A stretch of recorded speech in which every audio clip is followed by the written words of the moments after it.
The sun is coming up, are you ready to go? We can take a ride, we can take it slow, yo. Welcome back to The Road to Self-Love. It's your boy, Paul Fishman, self-love coach and You Do You activist, joined today with my girl, Taryn Sutherland Gross of Twinkle and Toast calligraphy and design. Welcome to The Road. Thank you for joining us. I'm so happy to be on the road with you. Oh my goodness. Introduce yourself the way that you would love to be known by the people. Sure. I design custom wedding invitations and calligraphy. And I own my own business. I've been doing it full time for 5 years, which I love. Yeah, I work with people all over the country, which is nice. I get to connect with a lot of diverse, different types of clients and get to do something that I love and be creative. It's great. The way that I connected with Taryn is that she was potentially going to be a calligrapher for my wedding. And I was thinking that, like, the reason we connected is probably because of this moment right now, the conversation that we're going to have. Yeah. Well, and can I just things. say, you filled out my contact form and I was like, holy shit, this is the best inquiry I've ever gotten.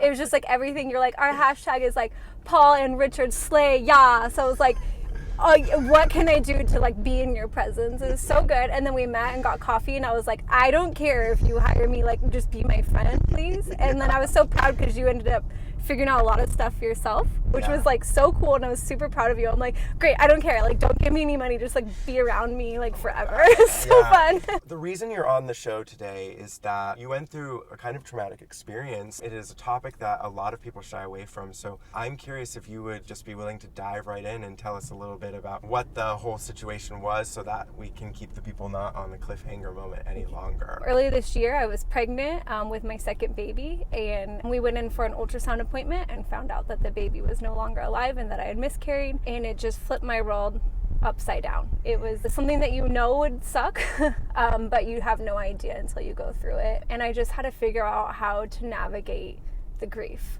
And it was really shitty, to say the least. So something I really leaned into a lot was self-care. Hopefully this conversation will support a lot of women not feeling so alone and isolated in that loss. It's really great to hear that you gave yourself permission to not have it all figured out. When it all happened, what came up for you at that point? The first day it was just like a lot of confusion and crying and laying in bed. I started feeling like a crazy person because I was like, I'm grieving somebody that has died, but it's somebody that nobody knew. So I felt like I couldn't connect with anybody because even my husband didn't experience it the same way as me. It was just a lot of like confusion and darkness, and also on top of that, like the physical pain of having to go through that loss too. What was the process with all of that? So I had a couple options, and one of them was to take some pills, medications at home to expel the baby. So that was just like a mind fuck, to say the least, to actually have to go through that. A lot of pain and laying in bed and waiting for that to pass, and I just wanted it to be over. I hated my body. I felt like it had betrayed me. I think loss is something really interesting that like we as a society, loss in general, like don't know how to deal with. Grief looks so different for everybody at different times. What was that like, experiencing this distrust in your body? And then how did you recover from that distrust? Or are you still recovering through that? I struggle with anxiety and depression, and I have to take an active role in working on that. So I felt like, wow, this is a really difficult, shitty thing that's happening to me. Only I can pull myself out of this. I think it's really important to point out that the way you were doing self-care is the right way to do it. There was a reason, there was a need, there was a necessity. I'm curious if you've had any insight to why this might have all happened. I don't, and I don't care. Yeah. I love it. I think when you miscarry, it's so easy to blame yourself. It just wasn't a viable pregnancy. That's all there was to it, and I did nothing wrong. So I think I've done a pretty good job of avoiding the blame. I think something you can think about when you go through a really traumatic experience is that it makes you more human, and it makes you empathize with other people more. I think these humanizing situations are really potent and really important to notice. Why is this such a taboo topic?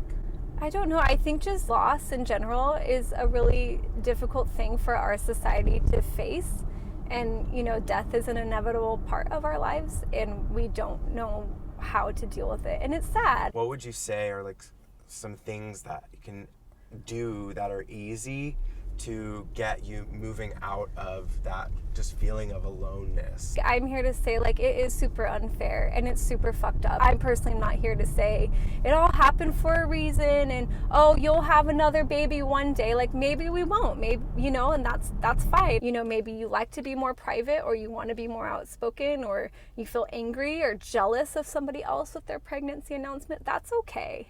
And you just need to make sure to take the steps of going through the grief properly. Your pain is so real and it's allowed to be expressed, but with that side, like, your strength is also just as real and powerful too. Mm-hmm. You might be handling grief completely different than Taryn did or does, and that's okay as well. Okay, so to lighten the mood a little bit. I think what we're going to do is we're going to play the association game. I'm going to say a word, and then you're going to say a word that you associate with the word that I said. And then I'm going to say a word that I associate with the word that you said. And you associate with the word that I said. But I actually want you to start. Rainbow, Unicorn, glitter, favorite color, yellow, orange, apples, pears, partridge, Christmas, Thanksgiving, turkey, binge eating, triggered, upset, sadness, cloudy skies, rain. rainbows.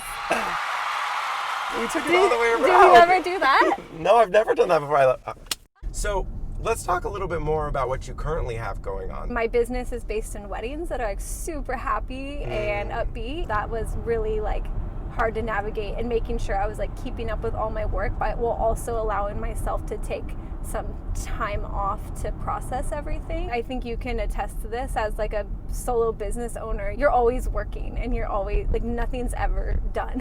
What I learned is with your business, you are your most important tool to your business, and you have to make sure that is in the best possible shape. So whether that's setting boundaries or saying no to projects, whatever it is, like, you know, taking scheduled time off, you're only going to become a better asset to your clients. So I think this is a perfect time for our next road trip game. We are going to play Fuck, Marry, Kill. Yes. Okay. Anxiety, depression, grief.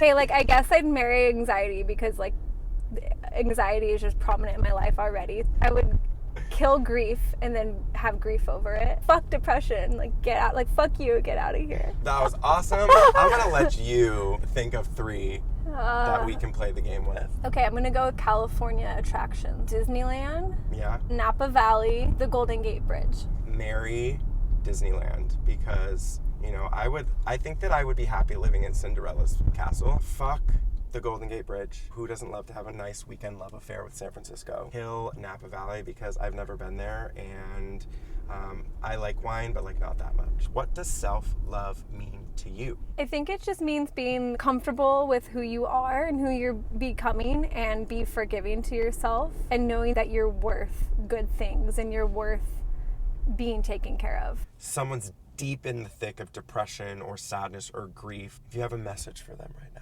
It's not a weakness. It's okay. It's something that does not control you or define you. It's just something that you have, and you're deserving of healing and help, and only you can take those steps. Let's let that marinate for a second while you tell everyone where they can find you, how they can connect with you. So you can find me on Instagram at Twinkle and Toast. I would love to connect with you. I'm going to link how to get in touch with Taryn in the show notes or in this description if you're watching on YouTube. Thank you so much for joining me today on the road, Taryn. Oh my gosh, this is so fun. The most fun ever. If you enjoyed this conversation, please make sure to screenshot it, share it on Instagram, tag me at Paul Fishman and Taryn at Twinkle and Toast. Thank you so much, Taryn, and we'll see you next time on the road to self-love. Thank you. Bye. Bye.